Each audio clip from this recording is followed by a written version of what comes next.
Hello dear students. बेटा हमारा chapter चल रहा था ग्लोबलाइजेशन एंड इंडियन इकोनॉमी। तो इस चैप्टर में हम लोगों ने ग्लोबलाइजेशन का मीनिंग अच्छे से जान लिया था। जैसे कि इस पिक्चर में भी दिखाया गया है कि कैसे with the globalization how different countries connecting, how the markets of different countries are connecting. Okay, जैसे कि ऑलरेडी आपको पता है globalization it is a process of rapid integration and interconnection between countries. और कैसे हमारी मार्केट्स जो हैं वो ट्रांसफॉर्म हो रही हैं, उनमें चेंज आ रहा है। पिछले 2 दशक पहले सिचुएशन कुछ और थी, हमारे बाजारों की तस्वीर आज बिल्कुल बदल चुकी है। ऐसा क्यों हो हुआ है? ऐसे में आपने हमने ऑलरेडी पढ़ लिया है कि किस तरह से ट्रांसपोर्टेशन ट्रांसपोर्टेशन कम्युनिकेशन ये सब डेवलपमेंट की वजह से किस तरह से विदेशी कंपनियां, फॉरेन ट्रेड डेवलप हुआ है। इस तरह से एक एमएनसी मल्टीनेशनल कॉरपोरेशंस आए हैं, बढ़े हैं, जिनकी वजह से सब एक एक मल्टीनेशनल कंपनीज इन्वेस्टमेंट कर रही हैं लोकल कंपनीज में, उनके साथ मिल के प्रोडक्शन कर रही है। और मल्टीनेशनल कंपनीज एक से ज़्यादा देशों में प्रोडक्शन को कंट्रोल कर रही है और चीज़ों को बना के सारी दुनिया में उनको सेल कर रही है। पूरी मार्केट्स के बीच में कनेक्शन बन गया है। So this is globalization. इसी को हम आगे इस चैप्टर में कंटिन्यू करेंगे। ठीक है, तो आगे हम पढ़ेंगे कि टेक्नोलॉजी का ग्लोबलाइजेशन में क्या रोल है, लिबरलाइजेशन क्या है, फॉरेन इन्वेस्टमेंट, फॉरेन ट्रेड हमने ऑलरेडी पढ़ रखा है। Let's go to the chapter. तो आज हम अपने इसी चैप्टर के नेक्स्ट पार्ट तक पहुंच गए थे, जो है जिसमें हम अभी पढ़ेंगे what is globalization. As we already know that globalization means integration of markets, integration between different countries, connection between different countries through the trade। ये सोशल हो सकता है, इकोनॉमिकल कनेक्शन हो सकता है, सोशल कनेक्शन हो सकता है। ठीक है, तो मल्टीनेशनल कॉरपोरेशंस का रोल बहुत अहम रहा है। फॉरेन इन्वेस्टमेंट, हमने ये सब चीज ऑलरेडी चीजें पढ़ी हुई हैं ये वाली। देखिए, हमने ये ऑलरेडी पढ़ा था कि 2 to 3 डिकेड्स पहले कैसी हमारी मार्केट्स होती थी, और उसके बाद मोर मोर एंड मोर एमएनसीज आज के टाइम में देखिए कितनी सारी मल्टीनेशनल कॉरपोरेशंस आई और हमारी मार्केट्स, हमारे बाजार बिल्कुल उनकी तस्वीर ही बदल गई। Foreign investment, what is foreign investment? You all know that investment by the multinational corporations, the local companies. Okay, कैसे मल्टीनेशनल कंपनीज राइजिंग हो रही हैं, फॉरेन इन्वेस्टमेंट बढ़ रहा है, फॉरेन ट्रेड जो है इंक्रीज हो रहा है कंट्रीज में। ज़्यादातर जो फॉरेन ट्रेड है मल्टीनेशनल कंपनीज ही इनको कंट्रोल करती हैं। जैसे कि हमने एग्जांपल पढ़ी थी हमारे इस चैप्टर में फोर्ड मोटर्स की, कैसे उसका कितनी सारी कंट्री में उसके प्रोडक्शन यूनिट्स हैं और पूरी दुनिया में अपनी जो प्रोडक्शन है वो पूरी दुनिया में चीज़ें जो है प्रोवाइड करवा रही हैं अपनी मोटर्स। तो इन बड़ी बड़ी जो ग्लोबलाइजेशन जो है, मल्टीनेशनल कंपनीज काफी हद तक उनका इनके ऊपर पूरा इन्फ्लुएंस रहता है, मल्टीनेशनल कंपनीज का पूरी अर्थ के ऊपर। Okay, the result of greater foreign investment and greater foreign trade has been greater integration of production and markets across countries.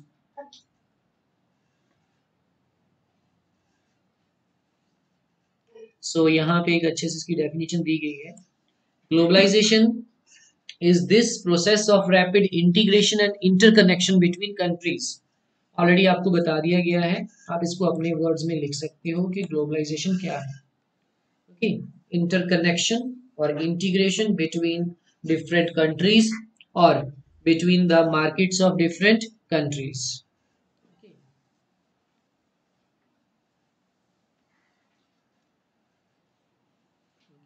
तो आगे इसको कंटिन्यू करते हैं।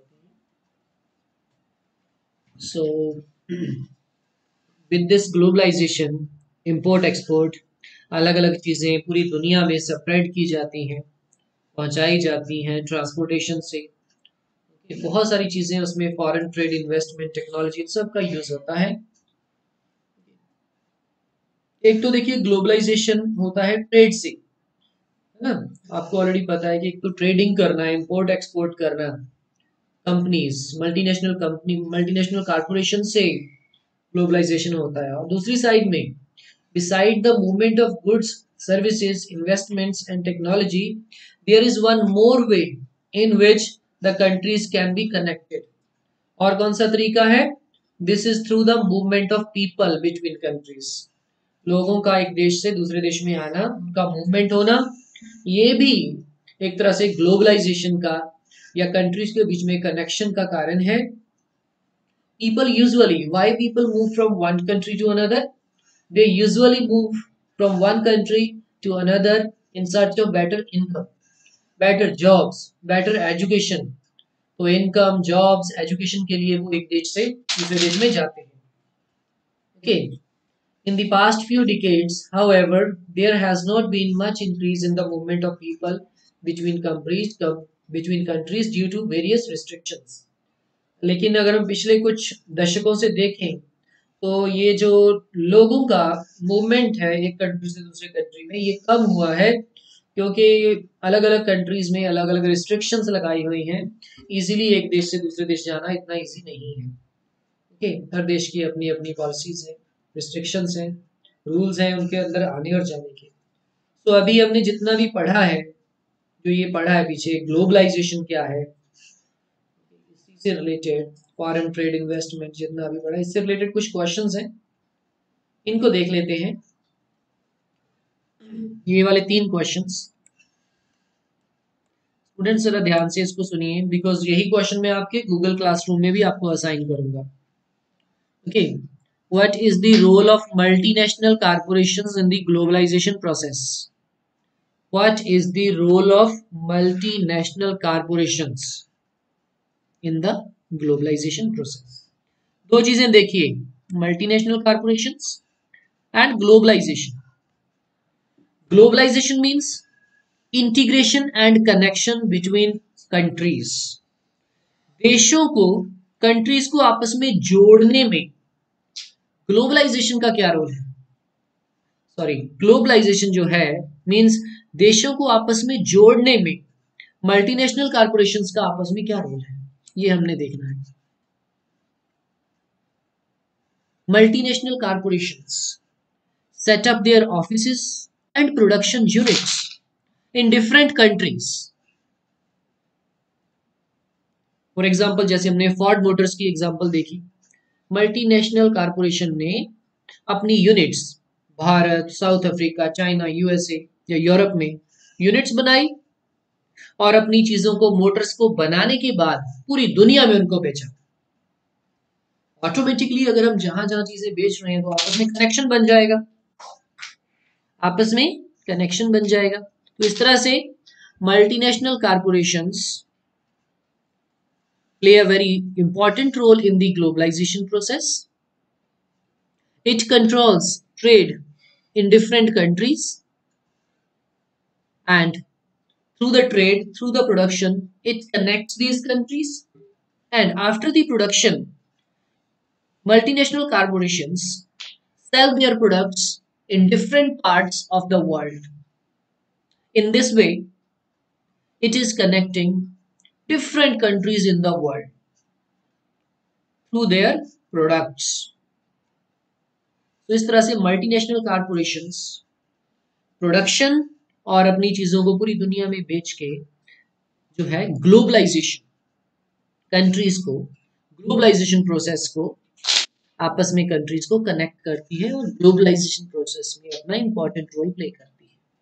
ये था क्वेश्चन नंबर 1। आई होप ये क्वेश्चन नंबर 1 सबको समझ आया होगा और इट्स वेरी इजी ऑल्सो। तो सेकंड क्वेश्चन की ओर चलते हैं। What are the various ways in which countries can be linked? फिर वही सिंपल सा क्वेश्चन है कि कंट्रीज को आपस में कैसे कनेक्ट किया जा सकता है, कौन से वो अलग अलग तरीके हैं। Number 1, multinational corporations. Number 2, foreign trade. Number 3 foreign investment, number 4 transportation, number 5 information technology. यही 4-5 पॉइंट्स हैं, आप इनको चाहो तो एक्सप्लेन भी कर सकते हो। So this is the answer of question number 2। Now question number 3 देखते हैं। Choose the correct option. पहले क्वेश्चन देख लीजिए। Globalization by connecting countries shall result in, countries को आपस में जोड़ के ग्लोबलाइजेशन के द्वारा रिजल्ट क्या निकलता है, what is the output of globalization. Options 3 दिए गए हैं, जो सही है आपने वो बताना है। ये देखिए, लेसर कंपटीशन अमंग प्रोड्यूसर, क्या कंपटीशन कम हो जाता है ग्लोबलाइजेशन से? गलत बात। ग्रेटर कंपटीशन अमंग प्रोड्यूसर्स, बिल्कुल। जब ग्लोबलाइजेशन होगा तो मींस पूरी दुनिया की प्रोडक्शन यूनिट्स, दुनिया की प्रोडक्शन करने वाली कंपनीज बढ़ेंगी। कंपनीज बढ़ेंगी तो ऑब्वियसली कंपटीशन भी बढ़ेगा। तो ऑप्शन बी बिल्कुल सही है, ग्रेटर कंपटीशन अमंग प्रोड्यूसर्स, ये बिल्कुल सही है। प्रोड्यूसर के बीच में बहुत ज्यादा कंपटीशन हो जाएगा। ये लिखा है no change in the competition among, ये गलत बात है। तो बी इज करेक्ट। तो इस तरह से ये तीनों क्वेश्चंस अभी मैं आपको असाइन कर रहा हूँ गूगल क्लासरूम में। जितना मैंने अभी आपको वीडियो शॉर्ट सी है, इसको एक बार देखना और इन तीनों ही क्वेश्चंस को करना। और आपके गूगल क्लासरूम में ये क्वेश्चन मैं असाइन कर रहा हूँ, और इनके आंसर लिखने के बाद अपना आंसर, अपनी जो है आंसर जो है आपके वहां पे अटैच कर देना गूगल क्लासरूम में। This is all in this video for now. उसके बाद मैं दोबारा नेक्स्ट पार्ट की जो वीडियो है मैं दोबारा बना रहा हूँ। Okay okay student, next video में मिलते हैं।